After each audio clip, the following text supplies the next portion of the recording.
and welcome to Healing Waters Global, She Reads, a podcast dedicated to amplifying the voices of women writers and authors. At Healing Waters Global, we advocate for women's empowerment, healing, and justice. In each episode, we showcase inspiring stories, empowering narratives, and thought-provoking works by women who are making a difference with their voices.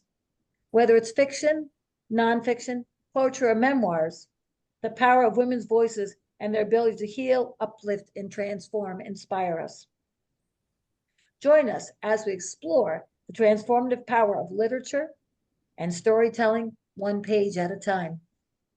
Today on She Reads, we have a very special guest with us, author Froswa Booker Drew.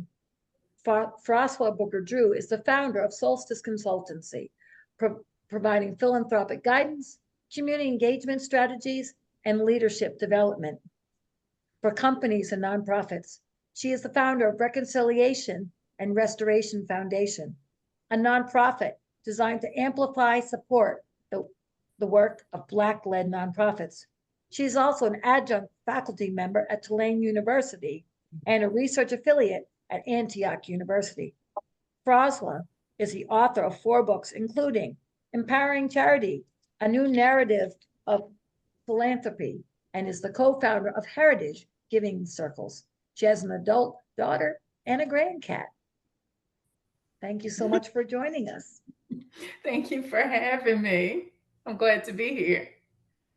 Well, it was wonderful reading your book, and I know, and I'll let everyone see the book again, just so they know that I know this is a book written for mainly for women of color, and that other people can read it and kind of adapt it to things that they need. But it said a lot of really important things, I think, for women that they tend to either dismiss or ignore, say, oh no, that's okay, when really it's not okay. And our voices need to be heard in the workplace in general. We have empowering thoughts, we have great things that we can contribute, and we shouldn't just be dismissed.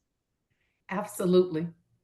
And that's the point of the book. Is I wanted to write something that people could see themselves in my story. And although the book is written for women of color, there are a lot of women who are reading it who are not women of color, who are going, this resonates. I understand some of the things that you're talking about. It's helping me to be a better ally. There are things that you brought up that I didn't pay attention to. This is helping me to learn some things. And so for me, I wrote it because I wanted to do something that would affirm folks, but also make sure that people who may not be familiar get information that they can use to become change agents in their workplace and be those allies, and as I call it, co-conspirators to make a difference. Because I think there's so many things that happen, no matter what job you have at the workplace, that women just think, oh, well, it's always been like that, so it's acceptable.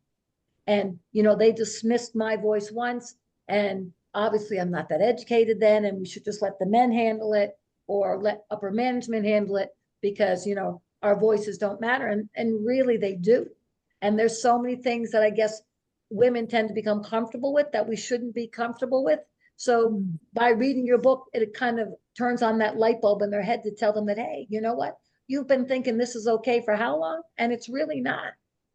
I have a client that is a young woman, young in her career, and she's in the position of, wanting to do more in her job. And the challenge isn't that it's necessarily the men that may be in upper management who are not giving her opportunities. Sometimes it's women. Yeah. And so she's in a situation where, it's a nonprofit. The budget is limited. She wants a promotion. She wants to be able to, do more. And the challenge is going to be, how do you negotiate for yourself? And I think for a lot of, women, regardless of age, I think it's hard for us to figure out how to use our voices. And I think it starts with what I've told her is you got to know your non-negotiables, because otherwise you'll get in the workplace and you'll just keep pushing it off and going, oh, that's someone else's responsibility. And it goes against what you believe. And so Yeah. at some point, your boundary may be out here, but if you don't know what you know, or your non-negotiables and what's important in your values, your boundary begins to encroach upon you where it's suffocating the life out of you and suffocating your voice. And so what I'm hoping women will do is begin to start thinking about what are those things that you just find unacceptable. You know, Yeah. I shared with her, there was an article I read this week. I had no idea why Shonda Rhimes left ABC. And I'm reading the article, and it says that she, as a part of her contract, had these tickets to Disney. And she could pay for the tickets, but she wanted an extra ticket. She calls an executive at ABC, and they said to her, "Well, don't you already have enough?" And it was like, oh my God, this woman is making you millions, and you all couldn't just give her another ticket. I would have gave her the whole park. You know, you want the park for 5 years, take it because you make us all this money. And the fact that they wouldn't do that, I think people could get lost in, well, why didn't she just pay for it? She got upset because it was the disrespect. It was Yeah. them not valuing what she was bringing to them. And in Mm. that moment, she's like, I'm getting out of here. I'm going to get, you know, another contract. She had her attorney set up something with Netflix, and the rest is history. But I think it teaches us a valuable lesson of if Shonda Rhimes didn't know what her level of tolerance was and what was unacceptable, she could have stayed there and went, well, at least they gave me 2 tickets. That's okay. Yeah. And the fact that they said, well, don't you have enough already? That statement right there could apply to everything she does on the job. You know, Yes. like some of the stories you had in here where women were doing everything on the job because they thought if I do everything, they're going to see how good I am and they're going to give me more. And someone had to tell them, like, oh, no, because there are women here who are bringing in thousands, you know, hundreds, billions of dollars. And they, you know, are saying, I need this, this, this. And they're not spending their own money and they're not going out and doing all those things, and they're getting what they need. And the more you do and the more you accept, then they're going to be saying, well, don't you have enough already? And you have to decide what that point is for you. And that's what I hope women will do in reading the book is decide what are your values, what's important to you, but also what are your non-negotiables, and recognizing that there are some things you should say, no, I'm not doing that to, and recognize your value. Yes, you know, definitely. And I think too, when you kind of stand up and say, well, hey, that this isn't good for me, but how can we make it better? There may be somebody else who was thinking, I love this job, but God, I'm being suffocated, I need to leave, now sees you taking a stand, and will take strength from that. And maybe that will either empower them to kind of ask for what they need, or empower them enough that they can say, okay, this isn't what I need, and now this is where I need to go. Yeah, you bring up a point that reminds me of there's this book that I'm going to slaughter the name, but in essence, it's about leveling the playing field. And one of the things the author says in that book, and it impacted me, she said, so often women and people of color will walk away from jobs and not tell why. They just go, oh, I got another opportunity, because we don't want to burn bridges. And she said, what we don't realize is we make it harder for the next person. So because the company doesn't know, they just assume you left. There's no record of you telling them, even if they do nothing about it. You've told them what the problem was and give them the opportunity to fix it so that it could be better for the next person. But I did that in my career where I remembered, like, oh, I don't want any problems, I'm just going to walk away. And the last several jobs, it's like, no, I'm going to tell you, not in a way that's being critical and mean, but I'm going to tell you the things that are problematic, because I don't want the next woman or woman of color to walk into this organization and they now have this problem that I chose to be silent about, and I didn't make you aware that it was a problem for me. And so to your point, I think that we have to think about the people that are working with us and coming behind us, and how do we make sure that even for the people that are there, we're trying to make it better. Yes. Now, for your book, you chose the title Front Porch Wisdom. So tell us why you chose that title specifically. When I was a girl, I grew up in Shreveport, Louisiana. And when I was a girl, the front porch was so important in my community. I remember, you know, my grandparents had a porch. my mother's godmother, we would go over to visit Mama Gussie, as we called her, and we would go see her. And she had this wonderful swing on her porch. And in the evenings, they would go outside, and hers was screened in. And they would go outside and sit on the porch and just talk. And as a child, I heard so many different stories from the front porch of these elders sharing their wisdom. And so for me, I wanted to write something that was creating, even though it may not have been the literal front porch, that I was helping women have a space where intergenerationally you're getting wisdom from my experiences and the case studies that are in the book. And it's a way for us to create our own front porches, even if we don't have them. It's interesting because when you look at a lot of urban design now, you don't see a lot of front porches. People typically go in their garage, they don't know their neighbors.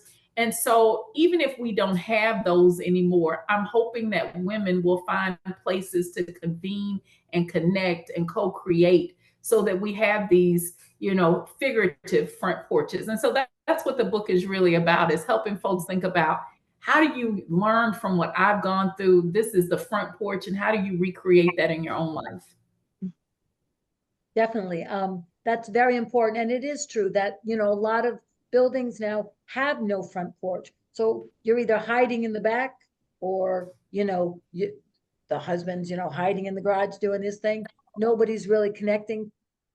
Where I live, people are moving all the time. I say hi to them, and sometimes they'll say hi back, but it's in a different language. And then I realize, like, okay, they're, we don't speak the same language. So I try and be friendly and nice, but sometimes, they look down and they'll wave and they get in their car and they go away, and then people come and go, and you really don't make any connections. So it would be nice to have a place where women could say, hey, would you mind going for a coffee? Great. We would all love to hang out, so we can all, even if we don't have a front porch, we can go somewhere where we can all chat and we can talk and just, kind of empower and inspire each other, lift each other up while we're talking, share stories and difficulties that maybe I have a difficulty, but you have the answer to, or, you have a difficulty, but Connie or Bernita has the answer to. And so that's kind of, it'd be nice if people felt more comfortable getting together. Yeah, and I think COVID had a lot to do with the decline of us connecting. Because if you remember during the pandemic, you heard a lot about we need to socially distance. And I think that language was very detrimental. I think we needed to physically distance, but people more than ever needed each other because we were all so isolated, and I think you're seeing the results of the pandemic now, and the increase of people having anxiety, the anger that you see. It's like people are driving and I'm going, why are you so mad? And so rude. And you're seeing, a lot of people who, especially young people who had some of their formative time where it was so important for them to play and connect, it impacted their socialization.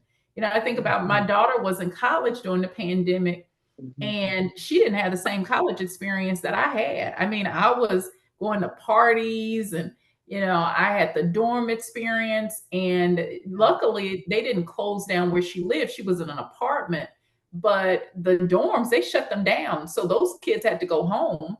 And she was off campus, but even her activities, she did not have the social clubs that I had. She started with them, and then that ended.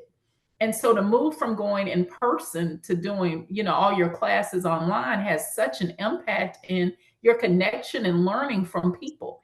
And I don't think we realize the impact that that has.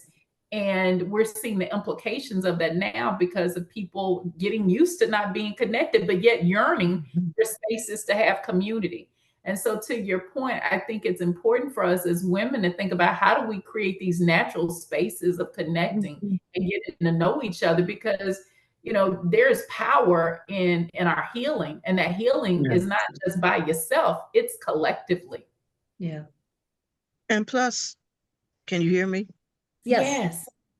And plus, when you look at the generations now, we're so used to, when I was growing up, you had the mothers. I grew up in the projects. And so you had the mothers that would meet together at the balcony and sit and talk. And now you find the younger women don't want to hear what the older women have to say, or you try to tell a younger woman something, they look at you like you're crazy. Or it's hard for them to receive things from older women. And I think we've gotten away from that to the point that it really is, it really is not a good thing. It was a sacred thing, especially in the Black community, where the Black women could get together and talk, and the younger people, younger women respected that. You don't see that now. Yeah. And it's just different, very different. And like you said, though, it was because of I think it is a lot had to do with COVID, but I also think that it's just the era in which we're living Yeah. in, Yeah. and that's the way, the climate that people are feeling right now. But I also believe that in writing the book, hopefully people will read it and understand that this is a truism, so to speak, that Black women used to do, young and old. And Yeah. so it's very valuable. It would be very valuable for us to continue to do that, because how will they learn? Yes. And I'll say this. I think some of it too is I was so proximate to older people growing up. My mother was so intentional about making Mhm, sure I was around Mrs. Hammond. I think about Miss mhm, Ida Hammond, who was this lady at my church who wore the white dress with the white stockings and the white shoes. mhm. And I grew up around these older women. I think a lot of younger women don't have models of aging. And that's one of the things I've been hard on my daughter about is one, Mhm. you're not going to stay young forever. So let me help That's you get right. prepared for it. So it's not a surprise because it's going to happen, God willing. So, how do you have these models of aging and these women who can speak wisdom into you? Somewhere along the way in our community, we lost that. And I find that a lot of elders have been hurt so bad that they didn't want to share their stories. And I Yes. think Mhm. because of the shame and the Mhm. guilt and the pain, a lot of older women, the only way they knew how to deal with it was just to suck it up and keep going. And I think that that was a disservice to our younger women because they never got to see how you get through. And so Yeah. they always assumed that Yeah. we had it together, and we Mhm. haven't. We just sucked Mhm. it up and worked through it and just, died miserable. And for a lot Mhm. of sisters, I saw that. I think the other thing is when I was growing up, we didn't have video games. We didn't That's have these right. computers. So we had to go outside and play and talk to the elders and spend time in community. These Yeah. kids have everything with computers, phones. It's something to watch babies that are 2 years old know how to swipe. And somebody I had to know. teach me. I was like, okay, what you do? How you move the screen? I don't Mhm. understand that. And yet these babies have figured it out. It's like they come here knowing how to do it. And so just because of the technology, they stay so isolated that they don't have Yeah. to deal with us. They don't know That's how. right. And so we, to your point, we got some problems. We really Yeah. do. And I think, Dr. Booker, oh, go I'm ahead. sorry, Laura, to interrupt. This is Dr. I'm Dr. I I love the name of your book. Okay, Thank just the book. you. I haven't gotten it yet. I will be reading it, but I Amen. love the name of it because I may have missed some because I just got on, but it resonates so much in my family how we were raised. Okay, and I'm the youngest of 10 Oh, and had four sisters. My grandmother had 14 children. So we didn't really have friends. They didn't have friends. Okay. Their friends were their sisters and their brother, mhm. right? But Yes. what resonates too is that I think about how important it is, and I know you've probably alluded to this, that we need to be intentional about being, and I call it keepers of the culture, because Yes. the culture is so powerful, because within that culture is our religiosity, our spirituality, our kinship, all of that is what we need. And as you're saying, we don't want to lose that, because when we lose that, we're kind of really open to any thoughts, right? Which is what is happening Yes. with our youth. The last thing I want to say too, because there's a lot I just can't wait to read the book. We need this and the wisdom of it. I said I'm the youngest of 10. I have a twin brother, but the closest sister to me was 8 years old, 8 years older. And so when I'm like 8, she's a teenager. Okay. And so she doesn't really want to be bothered. So I didn't really get a chance to learn them the way I would have wanted to. But then I was also traveling around, being my rebellious self. But I think about how one year we planned, and I made the decision because my 2 older sisters are a lot older. They actually were assigned to me and my brother when we were babies, right? And we decided to go to Savannah. And we went to, this was a sister's trip, and I'm so glad that we did it. I talk about it in Sexual Terrorism in my book, that because 2 of them are gone, right? So we didn't get a chance to do another one with all 5 sisters. But anyway, at the event, at the weekend that we were there, we had an opportunity to okay, you're Nita, you're the youngest, you're the baby of the family. I'm going to, I'll relate to you that way. But in that setting, they begin to relate to me as a woman, right? Yes. But they were also, an equal woman, a woman who has children, a woman that's that. Because now you're so used to seeing me as, Nita, the one that you were assigned to. And so you don't see me as this grown woman. So it was such a precious, powerful moment, because my oldest sister, who was assigned to my brother, she was a nurse, and she shared things that I didn't even know happened in her life. When you said, and you said it well, because there's that generation, there's a generational thing, that the shame, keep the secrets, don't hang out the dirty laundry. Well, at that event, at the sisterhood, we called it a sisterhood, she shared something that I didn't know she had went through, and it blew me away. But it took us coming together in a safe space away from the family, right? And then my other sister, the other thing, and I'll wrap it up with this, it was interesting to me that everybody's perception was different. Yes. Right. I'm not sure if you're right about that, but in the same family, the perception is everything. And I was saying to my sister, you didn't know that happened, And she was like, well, she said, no, that I didn't think that didn't happen. I'm like, well, where were you? So we got a chance to really come together in this beautiful sisterhood, which is what Healing Waters is about. We are about sisterhood, right? Women coming together and sharing in a safe space, which is why we do the retreats. And in thinking about that'd be great if you came to one of our retreats and talk about. I would love to. Really?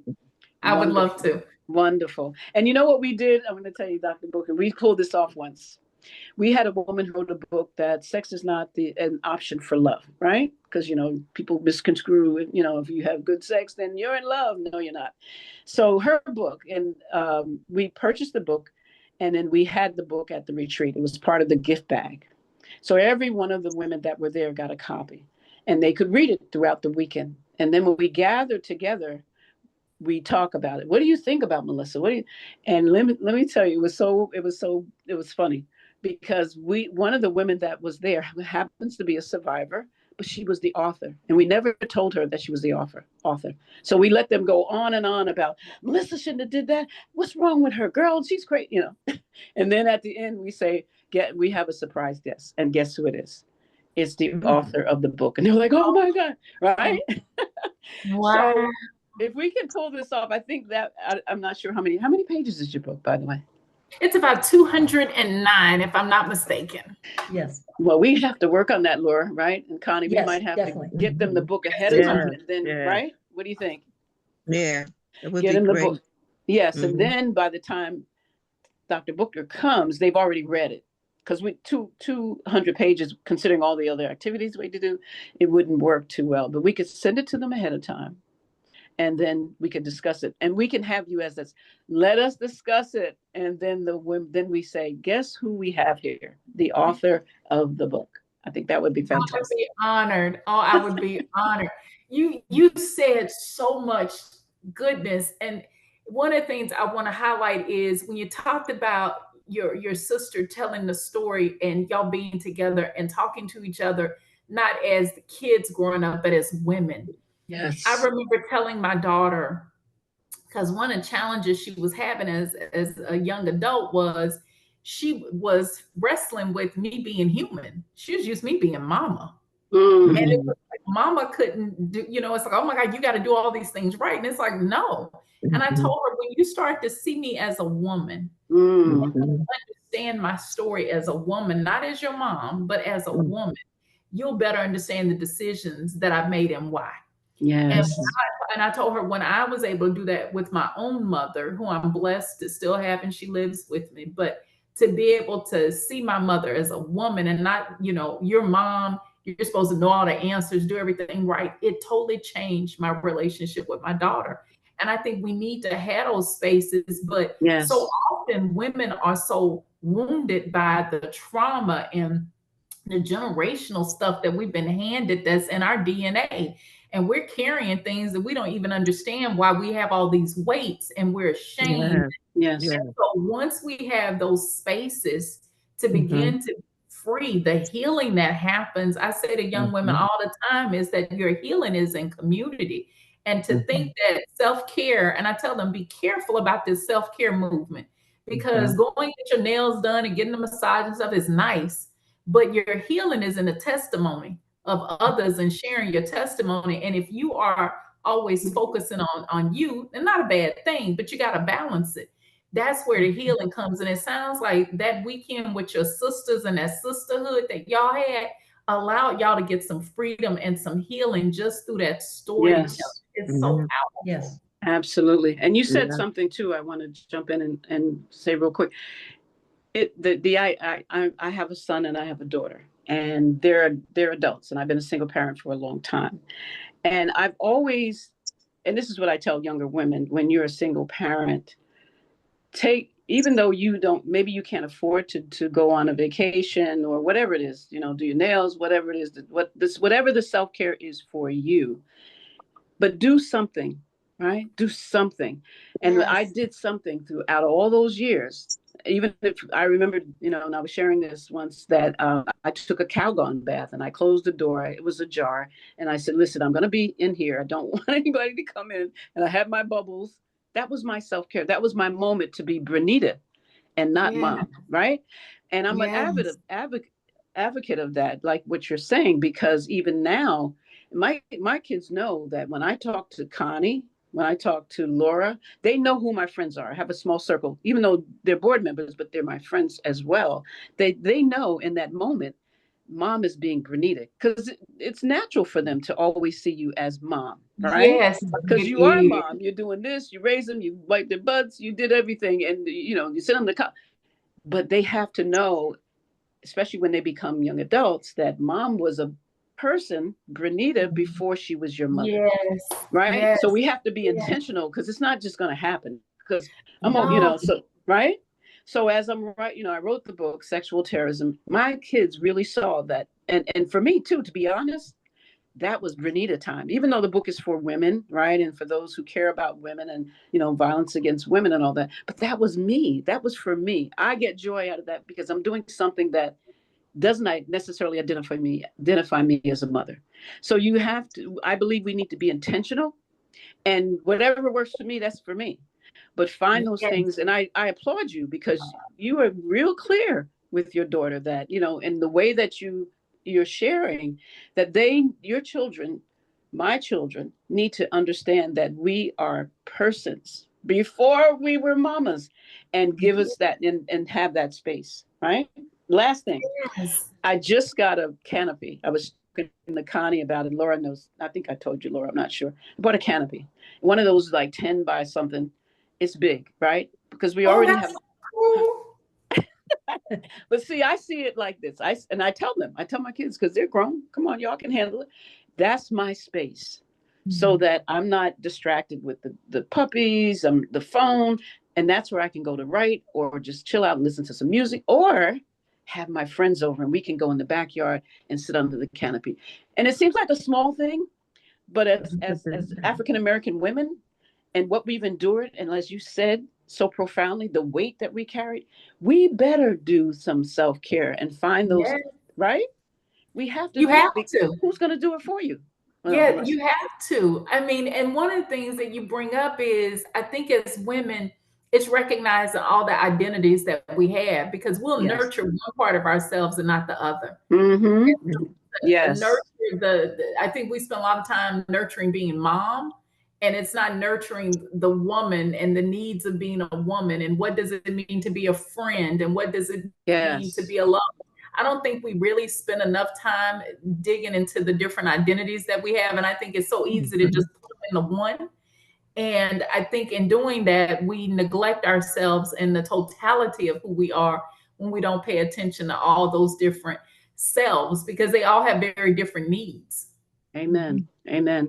And I can say this too, that, and Connie, if you don't mind, that when, and you know, all of us are not mothers, right, to our own children or children that we're raising. Connie's single, and so I have other friends that are single, so they don't have to worry about the mom thing, right? But you still need to do the self-care. You still need to, right? And so I remember, well, not remember, but our last board meeting, we were out at a hotel outside, and we always talk about like, how's things going? I'm that empathetic leader. I need to know how you're doing. How's things going? Then we can get to business. That's just my style. And I know when I asked Connie, I said, so, what are you up to? And she said, I'm spending time on taking care of me. I'm paraphrasing. That's not what you said though, right, Connie? You said, probably. I'm taking care of, see, I listened, girl, you said I'm spending time on my healing. That's what you said. Do you know how powerful that is? And how when she is, right, Dr. Booker, when she goes out and she's sharing her testimony in different parts of her story, to share that with women, whether they have children or not, to say, hey, give yourself permission to take care of you. And I thought when she said that, I was like, wow, that's beautiful. That, like you said, all of that wrapped up, all those layers, all of that is part of the healing journey. Right. And then you give it back to others like you're doing with your book. So excited. Thank you. I'm so excited. Y'all have just made this so much fun. Thank you. And you know what? Also, I thought about what you just said, Bernita, but even though I'm back in counseling, and it is at this stage of life, it is the most wonderful thing that can happen to me. But what I thought about was we're at the phase now where I'm talking a little bit more about my mother. And Bernita, and this is a thing that Black women at mothers and daughters, some mothers and daughters go through. Right. And with me having a hard time with what I went through with my mother, as I'm in counseling, I'm breaking forth the layer of understanding that, like you said, she was a woman. She's now passed, but she was a woman, yet she was my mother. But I had to also understand that even though she hurt me, I had to begin to understand the layers of hurt that she went through and how important that was for me to understand in my healing, because I had to get past that. And so I had to look at her like a woman. What was her mother like with her, and how it has affected me, but not allow it to affect me, continue to affect me, but heal from it and move on. And so a lot of us don't really do that. We carry the pain, continue to we just carry it. And I'm learning to just self-care at this stage is the best thing that has happened to me, because I'm now able to accept so much, whereas before, I don't know if I could have accepted it, but I'm at that mature age where I've matured to the point that it won't break me, but it's making me a much better person. Yay! Yes, I'm so proud of you, right? Because so many people, as we get older, it's so easy to just go, this is the way that I am. And I'm not going to do anything. I'm not going to change. And even if it's not working for us, we'll still stay stuck in it.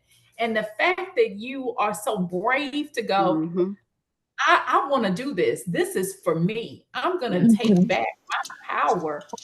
I love that you're doing that and you're able to see generationally what has happened, because I don't think, especially as Black women, we pay attention to generational trauma.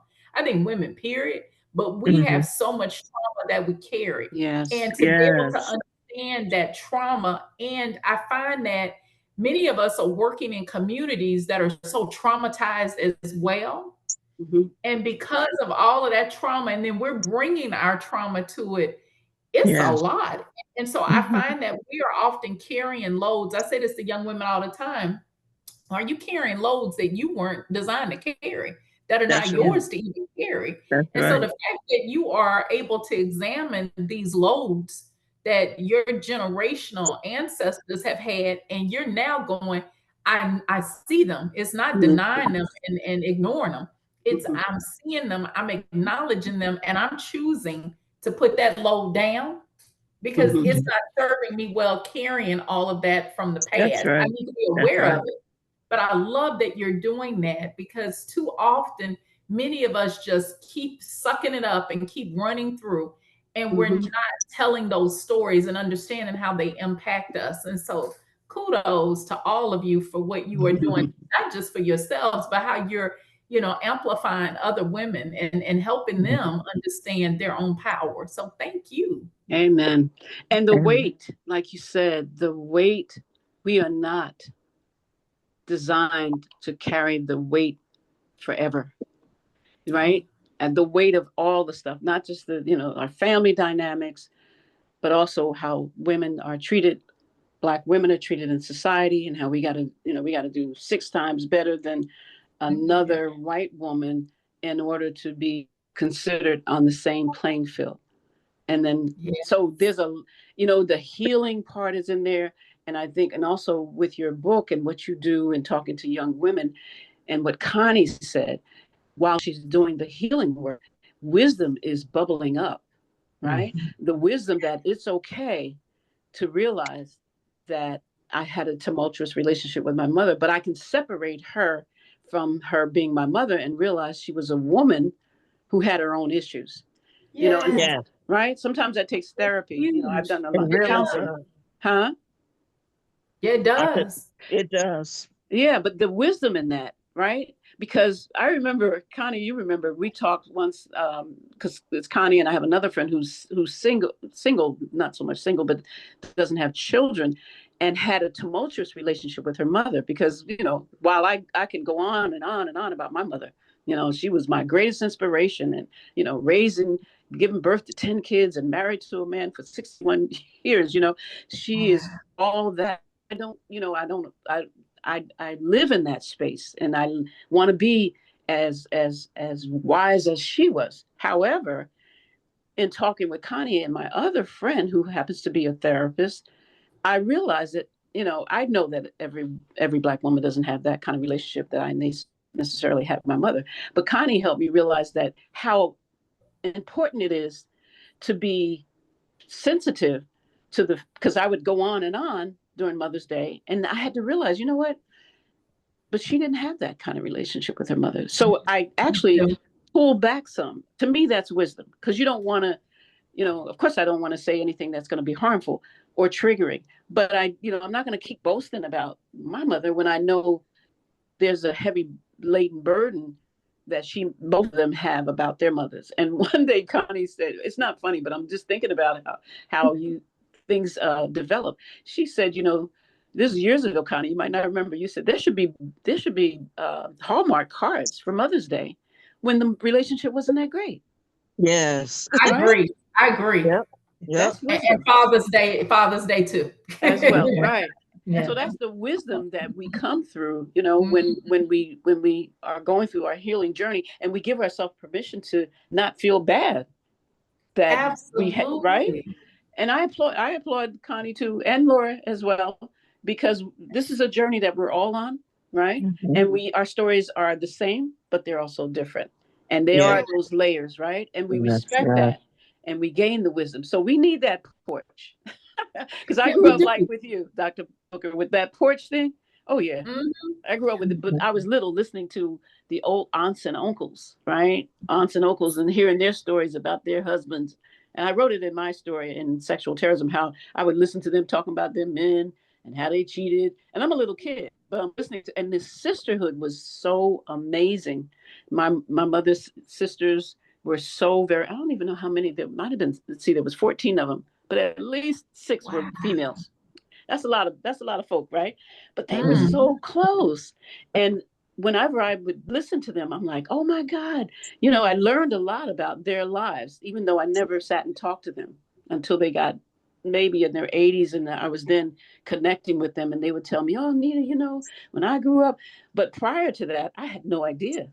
So it's a blessing to have those porches, right? It's a blessing to sit at the feet of our elders, because what we know at our age, oh my God, passing it on to young people, right? And we start sounding like them too. I know I do, And like, we need that. They need it. And yeah. I think for our healing, I think we need to figure out, how do we pass this wisdom down? Mhm. I tell my daughter, she's young, and she, like I mentioned, she works for me. And I told her, I said, baby, some things you can't read in a book.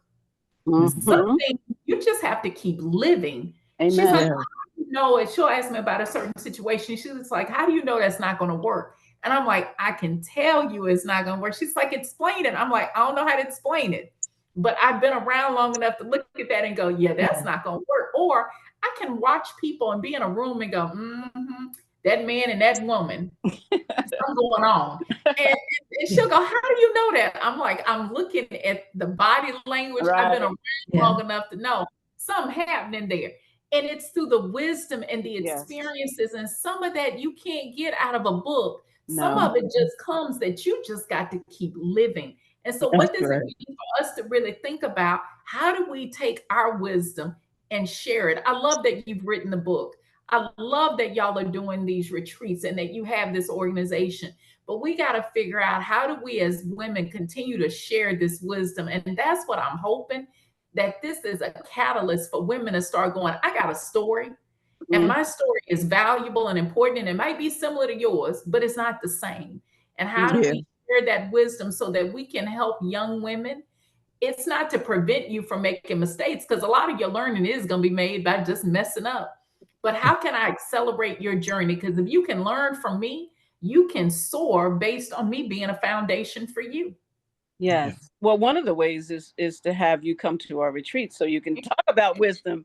And I think, I don't know what your marketing plan is, but churches need to have your Yes. book, and they I was need just to, going to say that. right? And they need to break up into groups and have younger women with older women have a conversation, a safe space just in the church, because the church has so many people, so many young people that, even though a lot of them are not feeling the church, they still have a large constituency of young people in a lot of our Black churches. And these are the things I feel like, the Bible says that, God is going to do a new thing.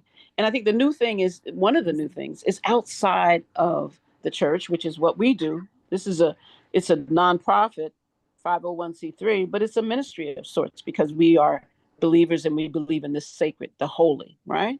But then the church, we have to bring it to the church. We have a guide. It's a companion that I'm working on right now with sexual terrorism, right? That's 600 pages. It's academic, it's conversational, it's a lot to read. But the guide is just going to be like 100 pages. I was just talking to Connie about it. It's not going to be that, because it's a workbook, right? These kinds of things, because people sit up in the church. Oh God, I sound critical. God forgive me, y'all. Connie and Lord know how I am. And they're not providing safe spaces where it's really needed, right? Grief counseling ministry, and having something like have you come and speak to women, and have, so that they can honestly be honest, like Connie's being honest about her relationship with her mother. Those kinds of things. You do need a safe space. We're going to do the retreats, but the church would be great if that's part of your marketing plan, to get this out to them and see if they're willing to have you come in and do a workshop. I don't know. Have you looked into that at all? The IVP, who's my publisher, is doing some of that, and we're working on it. So the book just got released on June 17th. Oh my God. And so, yes, so it's very early, and it's, praise God, it's doing well. It's dropped, but it's number 3 in top new releases on Amazon in like 3 different categories.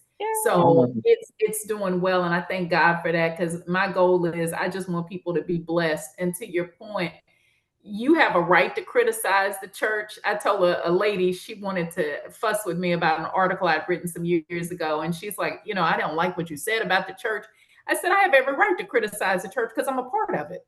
Right. And so I have a right to sit back and go, I see some things that I don't like. And my criticism is one of, I believe we can do better. And so I think we have the right to speak into it, to be able to say that I know this can be better. It has the possibility. And then the other thing you said, I've been sharing with people about, I believe that we're in a season where we can't do things the same way that we used to.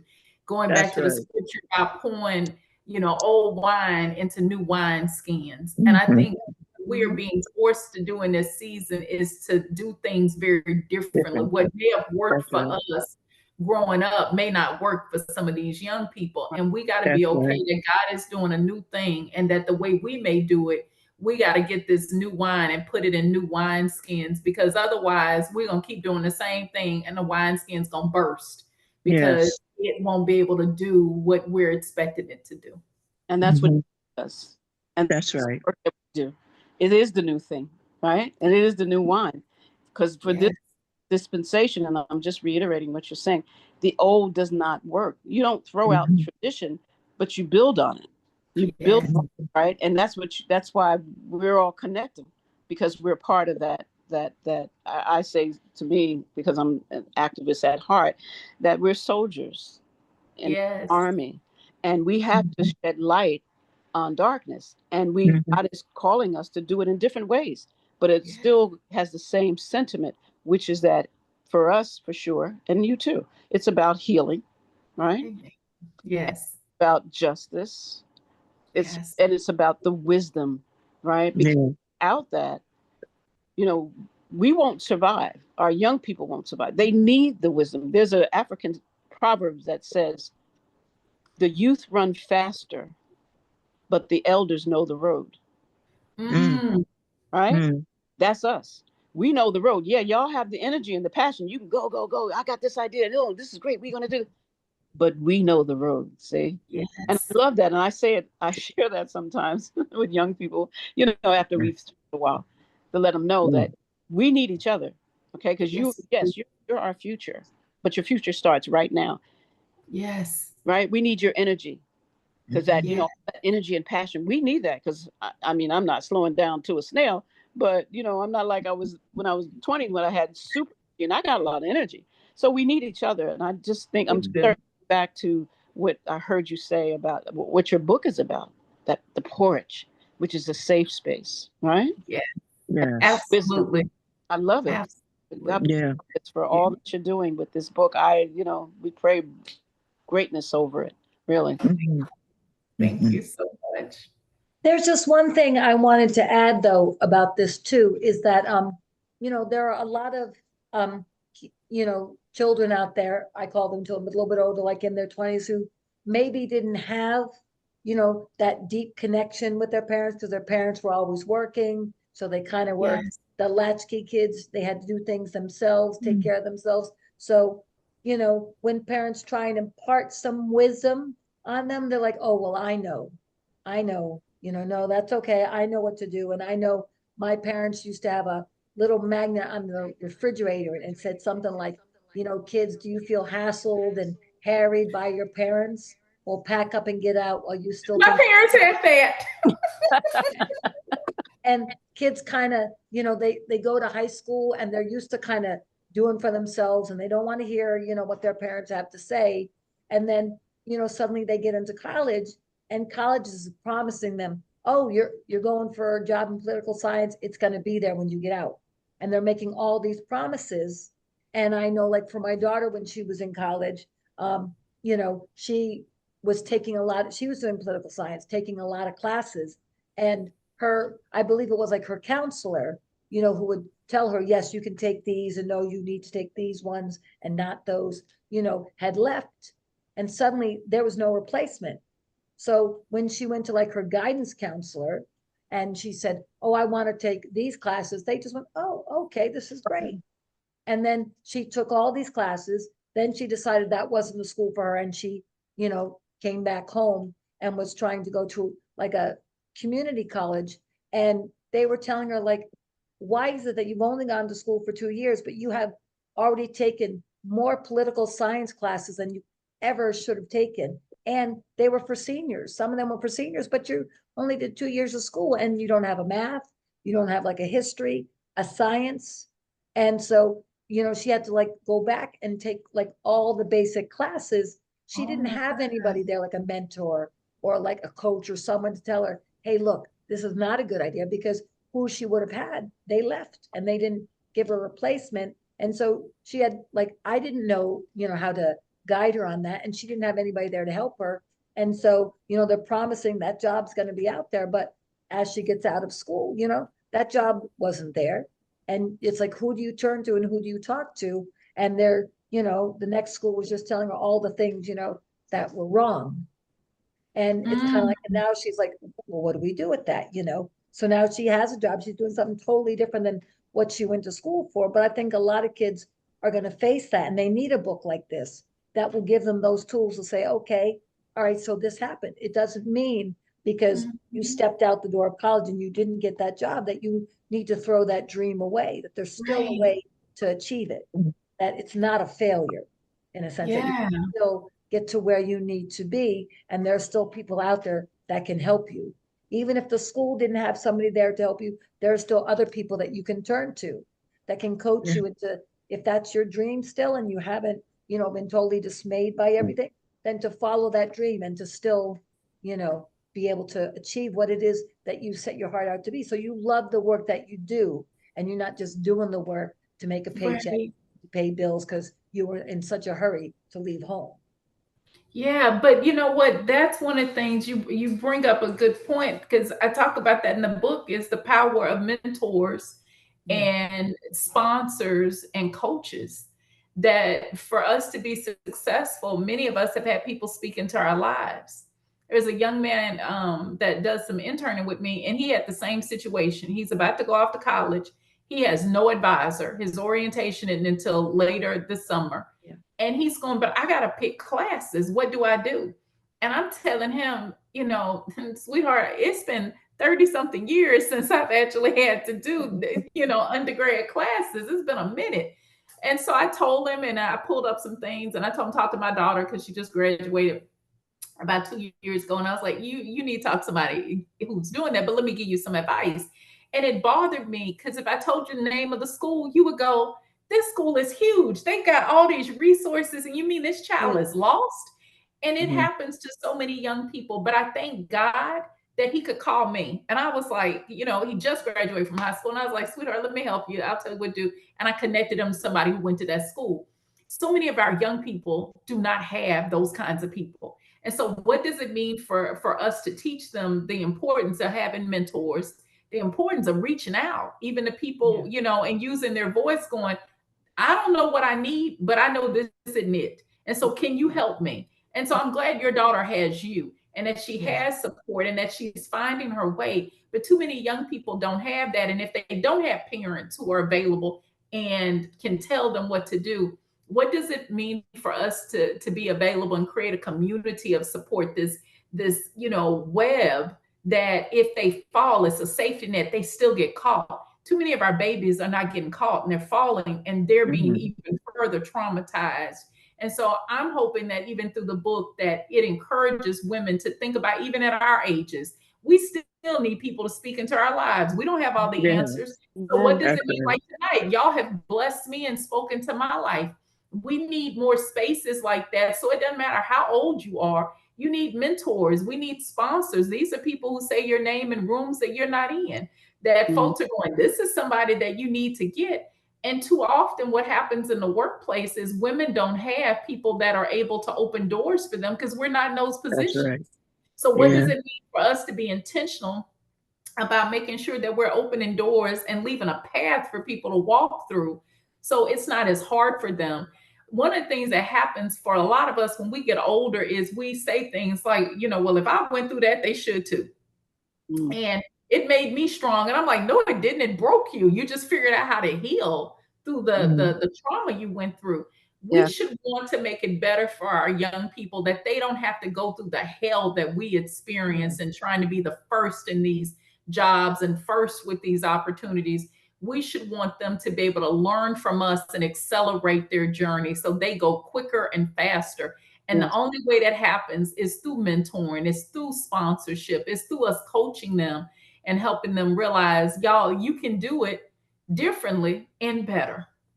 Yes. Amen. Amen. Because But they need a firm foundation. They need some sort of foundation, that they can stand on so that they know, okay, I've got this and, and I can do this. Yes. And we have to acknowledge that we left them with this world. We created the space that they're in, and they're just trying to make sense of it. They're not going to make the choices that they're going to, I'm going to wear my pants down to my butt, right? Or I'm going to go out here and I'm going to, tweak and twerk and all that stuff. We left them with the world. They're trying to make sense of it. And I think we need to stop being so hard on them. I agree. Right? And realize, how did they get this way? Okay. First of all, they weren't born that way, but we live the world that we have created just like our parents did. So we have to be a lot more compassionate and empathetic, on our treatment, I think. And it's just sad for me to not see enough men, not big organizations, but here I go with the men in the church because I do love the church. I am part of the church. And I got a revelation from God. Like, God, seem like I'm always picking because I believe in a lot of stuff. And the Holy Spirit said, no, it's because you love the church. You love. Absolutely. So I'm not apologizing that, this is a public setting in a sense, and I'm just meeting you, and I didn't want you to think I'm like this person. But I'll do it too. But we have left in this world. And so how do, that's why I'm glad you did a chapter on mentorship, because we are lacking. We really need it. I mean, not just our young men, but our young women, because they're confused. They're so confused. They're trying to make a way out of it. And I mean, it's hard for them. And it's never going to be as hard as our ancestors went through, but it is hard for them. And they're just trying to make sense of this crazy world. And I just applaud you that this book is going to bless so many people. You've already got a rating where people are buying it, but now, I definitely want to see more of it out there in the community, in the world. And that's what your publishers is going to do, because people need to hear this. I think there's a saying that if there's a problem, then we're the solution, right? Mm-hmm. So we're all in our different lanes, right? But we're connected in spirit because we know that, like you said, that it can be better. It can be better. Even in desperate times, it can be better because God is raising up an army and we're speaking the words out. We're writing the words out. Laura does poetry. It's getting out, and we just have to, and that's what I do. I just focus that, okay, what do you want me to do, God, in this situation? Let me continue. Let us continue as healing waters. We have great testimonies of women who have come through our retreats way before COVID, and they actually took off the mask and saw that they were in a safe space where they weren't going to be judged. We need more and more of that. So our goal is to have retreats in different states, right? We're in New Jersey. We have some of the women have come from California to the retreat, but we want to go to other places and have retreat. And then eventually globally, we would build a retreat center so women from all over the world. So we're doing our part. And so are you, and we just need to align with like minds so that we have, even more power to make change and transformation. So I God bless you. God bless you that God put. Yes. Amen. Thank you. Thank you all so much. I want to come to the retreat. I'm ready. And I want y'all to come to Texas. And you're in Texas? Yes, I'm in Texas. I'm right outside Dallas. Oh, Dallas. Yeah. So when y'all are ready, say the word and we'll figure out how to do one here. That would be great. Okay. Yeah, but Sounds you know great. what? Just Yeah. as a proactive move, when time permits, if you can email Laura like the names of some organizations that serve women who have suffered from sexual violence and even domestic violence, because we don't serve. A third of our women are survivors of domestic violence. It almost goes hand in hand. But if you know of an agency, email Laura, and we can start that process going for maybe next year to because we need funding, right? We need sponsorship to sponsor women, say in an organization, or we have someone now, Dr. Watson, who's in where is she at? She's not in Chicago. She's in Alabama, and we're working on trying to partner with her and bring Forgiveness Frees the Butterfly, our retreats, to Alabama, because what we're doing is needed everywhere. There is a harvest. We don't have to worry about, right? Oh, I've got organizations already. It's going to be okay. Tanya Stafford was trafficked by her mother and sold when she was 14 years old. You can even find it on the news, and Google her telling her story about her mom trafficking her to an older man, and Black female. And Tanya is amazing. And she started this nonprofit, and she actually does rescues. She is no joke. And so there's her. Is she in Texas as well? Yes. Okay. So I will Laura, I'm sorry. Would you mind writing? I'm not near a pen. I'll send you all, Laura, I'll send you the information, but it's Tanya. There is Lip Gloss for Love is an organization by Rosalind Rayford. She works with young women to help them around domestic violence and making sure they're catching it in high school. So she actually works in the schools to work with young women. And then there's another group that is outside of Dallas, and it's called Rescue Her. And they do a lot of sex trafficking work. So there are a number of groups that I will be happy to send you their information when we finish, so that you all can reach out, and you can tell them I told you to reach out to them, because I work with them in some capacity. Oh, that would be great. Thank you. Thank you. Amen. So Laura? Yeah, I'm so sorry that, our hour is up, and it's That's been okay. a really powerful, hour, and a lot of learning and wisdom and things that we can definitely, impart, that we can take away and hopefully share with others. So I just wanted to say thank you so much for joining us on She Reads. A big thank you goes to our guest, Ms. Froswa Booker Drew, for helping women of color unlock their leadership potential by giving them a safe space to think, learn, and grow. We hope today's conversation has empowered and inspired you as much as it has us. Be sure to subscribe to our podcast so you never miss an episode. And until next time, keep reading, keep writing, and keep healing. Thank you, Dr. Froswa. Thank you, Dr. Thank you. Thank y'all so much. Y'all send me when the retreat is coming, because I'm All like, right. yeah, I want to go. And I will send you those names. And if there's